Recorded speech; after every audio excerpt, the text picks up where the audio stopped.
Fala amiguinhos, boa tarde, bom estar com vocês aqui. Hoje, né, já passou a chuva, estamos aqui numa quarta-feira, dia 27 de outubro. Falar um pouquinho sobre a questão da mente. O que é a mente? Vamos falar um pouquinho sobre ela? Bom, a mente não é o cérebro. O cérebro, ele é um órgão no nosso corpo, né? Um dos mais importantes, né? Porque ele é importante, o coração é importante, o estômago é importante, é como se fosse um segundo cérebro. Por quê? Porque muitos falam que o estômago é como se fosse um segundo cérebro. Porque se ele não for bem, ele compromete todas as outras partes do corpo. Então, se o cérebro não for bem, ele compromete todas as outras partes do corpo. E assim, sucessivamente, todo o nosso corpo, ele é uma parte dependendo da outra para o seu bom funcionamento. A mente, então, a que vamos falar aqui, estamos falando da nossa mente pensante, do nosso raciocínio, das nossas decisões, da nossa espiritualidade. Vamos falar dessa mente aí. É meio natural que aqui no meio do mato esteja alguns mosquitos, né? Então vocês vão ver eu fazendo assim com a mão algumas vezes. Beleza. O porquê de estudar a mente e o porquê da nossa mente está sempre top de linha ali 100%. Por quê? Através das nossas veinhas finas, através do refinamento da parte sensível da nossa mente, é a forma ao qual o Senhor fala conosco. A mente, ela precisa da espiritualidade, ela precisa da oração, ela precisa da comunhão com Deus para que ela tenha um funcionamento melhor. Tanto que foi comprovado e é provado que, claro, alguns médicos acham que tudo é no meio químico, tudo é no meio científico, mas é comprovado que alguns, claro, sempre tem quem discorda, que a nossa espiritualidade, que a nossa comunhão, ela tem um resultado muito positivo, um grande resultado positivo em relação a alguns tipos de doenças. Doenças essas que elas podem ser evitadas através da nossa comunhão, da nossa espiritualidade, da nossa conversação com Deus, da nossa proximidade com Deus.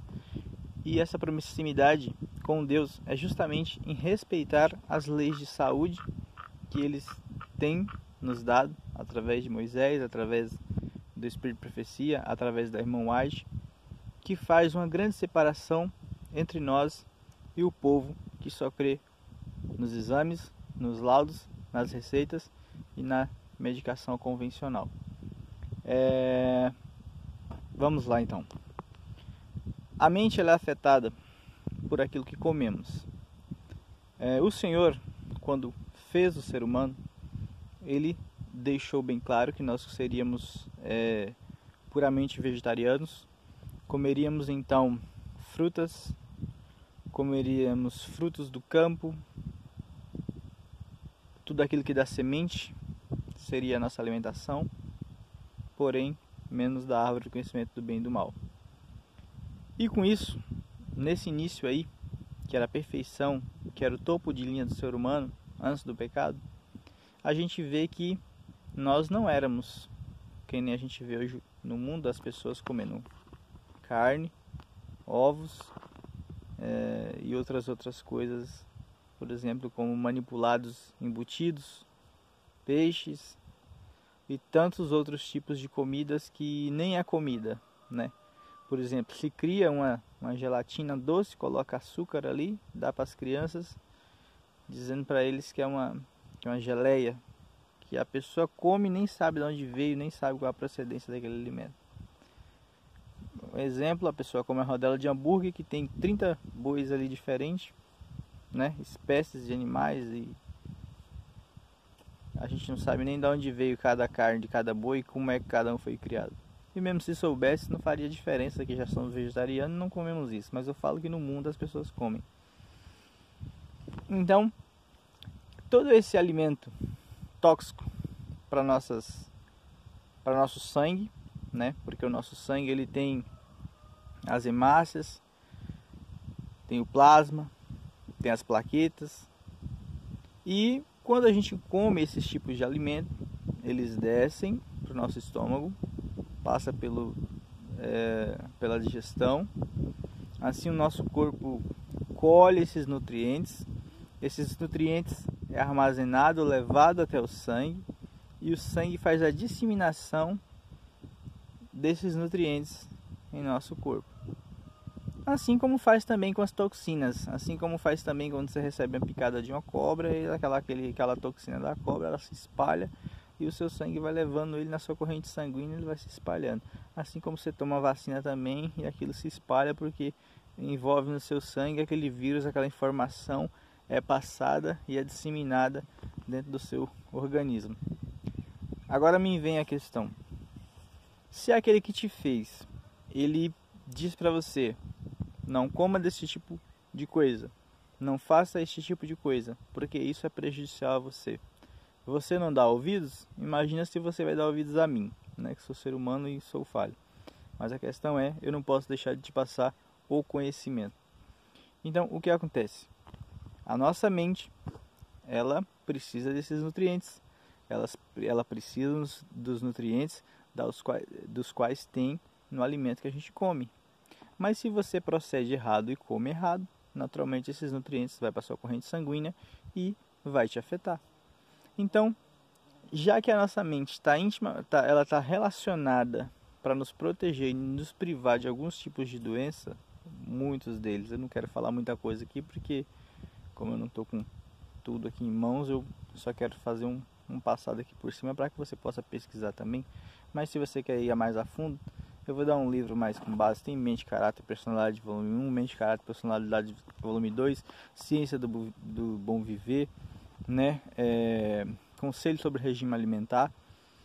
Você pode consultar também a terapeutas, você pode consultar iridólogos, você pode consultar a naturalistas, médicos naturalistas, porque os outros só acreditam em balela da ciência e querem vender medicamentos aí que são à base de droga para poder danificar a sua saúde, né? Mas eu não, eu quero passar aqui pelos meios de Deus, os meios naturais pelos quais é comprovado que pode te salvar. Então, uma vez você contaminado, uma vez você doente, é óbvio, né?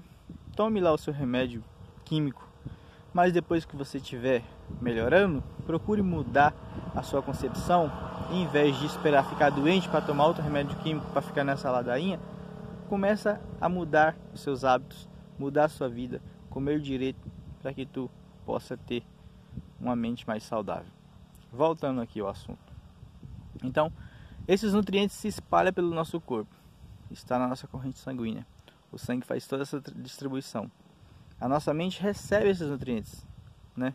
Então, se o bicho está doente, se o bicho é um bicho estressado, se o bicho é um bicho que passou por traumas na hora de sua morte, que é assim que acontece com muitas vacas, com muitos bichos que sofrem na hora do abate, porque eles vê os seus filhos gritando, porque eles sentem que vão morrer, eles já automaticamente começam a passar toda aquela adrenalina para o seu sangue, para o seu corpo, né? Para a sua mente começa a colocar aquele bicho em estado de pânico, e toda essa adrenalina é passada para a carne deles, né? Quer assistir ou quer saber mais um pouco, eu vou dar referência também. Assiste Terráqueos, assiste lá vídeos relacionados às doenças dos animais, pesquisas falando sobre doenças dos animais ao abate e muitos outros que tem. Quando você colocar só lá doenças dos animais em relação ao abate, vai aparecer 1001 coisas para você ver e investigar. Agora, crê você, ou acredite ou não, mas o conhecimento está diante de ti para você pegar e proceder da melhor maneira possível para que você possa cuidar da sua saúde, não somente pensar em você e cuidar da sua saúde, mas fazer aquilo que Deus quer que você faça. Então, toda essa adrenalina passa para o sangue do animal, que vai passar para a carne dele, que passa também para você. E assim você fica com as suas paixões animalescas, porque que vem da parte do animal. Você vai ficar com as suas emoções, você vai ficar com os sentimentos daquele animais, você vai ficar como se fossem as pessoas antediluvianas, como se fossem essas pessoas hoje aí que gostam de uma carne maciça, que são entregadas às suas paixões e aos seus prazeres, porque a questão hormonal e a questão que é descabida de um ser humano sacrificar a vida de um animal para satisfazer o seu apetite pervertido é fora do comum. O texto inspirado de Ellen White também fala a questão de que é de natureza pecaminosa e é de natureza diabólica o causar dor às criaturas mudas que não são racionais, que não são como nós, que são diferentes. Eles não conseguem se defender com palavras, eles não têm os mesmos direitos que nós, mas que nós causamos danos a ele, fazemos ele se procriar, ele se reproduzir para a gente poder comer de sua carne. Sendo que, uma vez comido disso, somos nós que recebemos o golpe mais fatal, que é através daquilo que eles nos passam como nutrientes, achando nós que estamos comendo proteína da boa. Você está comendo proteína, mas tu está recebendo também uma injeção hormonal, adrenalina. Você está recebendo tanta coisa ruim daquela carne que tu só consegue sentir o sabor de sangue na boca, mas no final o que você está recebendo é o sangue da sua própria vida que está sendo derramado ali para você nunca mais desobedecer a ordem do Senhor. Aí tem muitos que falam, mas antigamente o povo comia carne, comia o corpo de Cristo. Todos eles comiam o corpo de Cristo, né? Então os fiéis do Senhor, os obedientes ao Senhor, toda vez que comiam carne carne do corpo de Cristo, né? Então era necessário que se matasse o cordeiro, era necessário que fizesse abaixo do animal, passasse o sangue nos umbrais, que nem foi feito lá, só lembrando para vocês, e depois comesse aquela carne em forma de sacrifício, porque aquela carne representava Cristo. Agora, fora disso, o povo foi então alertado de que eles não deviam comer carne por fora do santuário ali, sem que tenha sido oferecida como sacrifício, como holocausto. Então, para vocês verem como é que a questão até de comer carne era séria. Então, aqueles animaizinhos que eles carregavam, era preparando eles para depois servir ali de corpo de Cristo. Agora eu te falo, comerá tu ainda carne hoje? Esse aqui é um passar por cima de tantos argumentos e de tantas ideias que se tem sobre essa questão do comer carne ou da questão da alimentação nesses dias, né?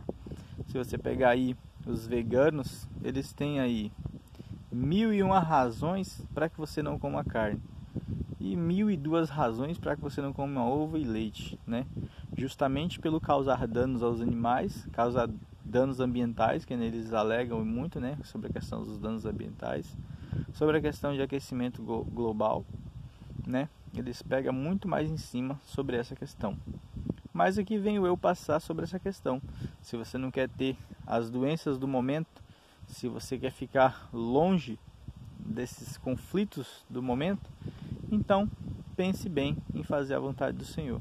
Ele quer que você tenha uma boa alimentação, quer que você não tenha esse alimentar pervertido, mas quer que você volte ao princípio, quando Ele te deu frutas, legumes e cereais para você comer e ter vida e vida e abundância. Para ter qualidade de vida é necessário muitas outras coisas, e uma delas é ter ar puro, respirar, tomar a luz do sol, praticar exercício e manter essa consciência limpa. Agora eu te falo, se você é do tipo que consegue comer um pedaço de bife e ter a sua consciência limpa lá, vendo que o Senhor não aprova e vendo que o princípio de Deus era te colocar no local e você comeria frutas, aí eu já não posso fazer mais nada. Mas ore a Deus, peça a Ele que Ele te dê força e te dê entendimento para você poder receber isso aqui de uma maneira boa. Eu desde os 17 anos não como carne, tenho 32 anos hoje, tenho aí 20, rapaz, tá doido? Tenho o que? 15 anos, né? 15 anos que eu não como carne, né? E já abandonado o café também, 15 anos nem carne, nem café. E refrigerante, né? E excesso de açúcar, que faz muito mal para a mente também. Com isso, claro, você tem a mente melhor, você tem um melhor domínio sobre o seu corpo e vai ser mais fácil você viver, beleza? Esse é o videozinho de hoje, fique em paz e pense um pouco nessas palavras, pense um pouco mais que talvez os seus hábitos podem estar fazendo grande diferença em sua vida, beleza? Valeu, é nóis!